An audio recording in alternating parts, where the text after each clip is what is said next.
ये कहानी एक छोटे से गांव के एक छोटे से लड़के की है जिसका नाम मोहन था।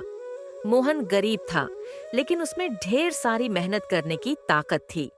वह अपने माता पिता की मदद के लिए हमेशा तैयार रहता था। मोहन का सपना था कि वह बड़ा आदमी बनेगा और अपने परिवार को खुशहाल जिंदगी देगा।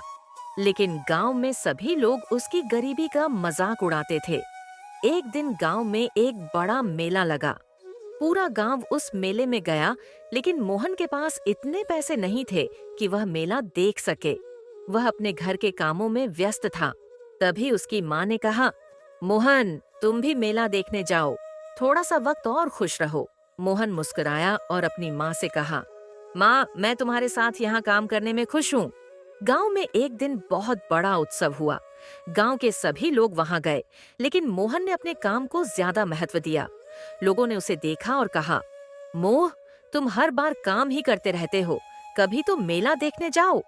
मोहन ने बस सिर झुकाकर उत्तर दिया, कभी न कभी मैं भी जाऊंगा, पर अभी मेरे पास काम है।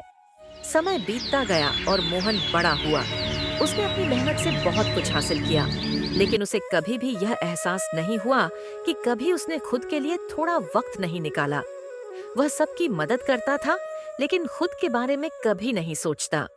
एक दिन वह अपने पुराने गांव में वापस आया। गांव में बहुत बदलाव हो चुका था। पुराने दोस्त और जान पहचान के लोग सब अपनी अपनी राहों पर चल चुके थे। उसे यह देखकर बहुत दुख हुआ। वह सोचने लगा, क्या यह सब मैंने सही किया? क्या कभी मैं खुद को खुश नहीं कर पाया? फिर उसने एक बुजुर्ग से पूछा, आपके जीवन का सबसे बड़ा पाठ क्या है? बुजुर्ग ने कहा, बेटा, कभी भी खुद को भूल कर दूसरों के लिए सब कुछ मत कर बैठो। कभी कभी खुद के लिए भी जीने का वक्त निकालो। अगर तुम खुद खुश नहीं रहोगे तो दूसरों को कैसे खुश रख पाओगे?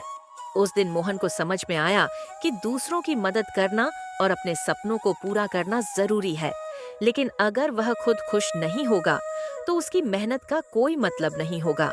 यह कहानी हमें यह सिखाती है कि हमें दूसरों की मदद करते हुए कभी खुद को भी महत्व देना चाहिए। केवल बाहरी खुशी की चाह में हम अपनी मानसिक शांति और आंतरिक खुशी को न खोएं।